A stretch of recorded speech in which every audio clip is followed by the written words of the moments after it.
₹2000 ठेवीवर बँक 5 वर्षांनी सरळ व्याजाने ₹3000 परत देते तर व्याजाचा दर किती? आता बँकेत ठेवलेली रक्कम म्हणजेच काय आहे? मुद्दल आहे. किती आहे रे मुद्दल? किती आहे? 2000 आहे का नाही? बँकेने दिलेली रक्कम किती आहे रे? 3000. जे बँकेत ठेवले होते 2000 आणि बँकेने दिले तर आपल्याला 3000, म्हणजे वाढलेली रक्कम किती रे? 1000. मग हे 1000 काय असणार आहे रे? 1000 काय आहे? व्याज आहे. आता इथं आपल्याला मुदत पण दिली बघा. किती आहे रे मुदत?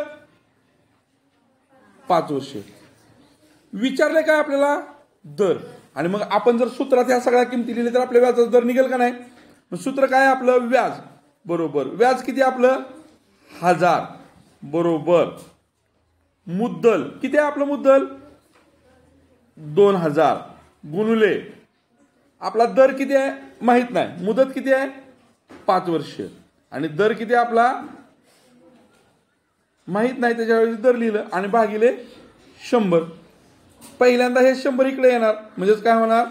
1000 गुणुले 100 बरोबर 2000 गुणुले 5 आणि त्याला पुढे काय आहे? गुणुले दर आहे. आपल्याला दरची किंमत काढायची आहे. दर इकडे बाजूला ठेवलं म्हणजे हे जे आहे 2000 गुणिले 5 हे बरोबर चिन्हाच्या इकडे येऊन काय होईल रे? भागिले होणार. तुमचा आवाज येऊ द्या मोठा आहे तिथे रेकॉर्ड होऊ द्या मला. म्हणजे दरची किंमत येण्यासाठी आपल्याला काय करावं लागणार आहे?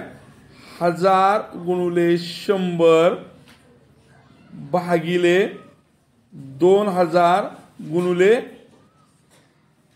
5 बरोबर आहे का? 2000 न आपल्याला 1000 ला भागा. ह्या 3 शून्याला हे 3 शून्य गेल्या. इथं वर 100 राहिलं. ह्या 2 ने 100 ला भागलं 50 आलं. आणि 50 ला पुन्हा ह्या 5 ने भागलं किती आलं? 10. म्हणजे व्याजाचा दर किती आला आपला?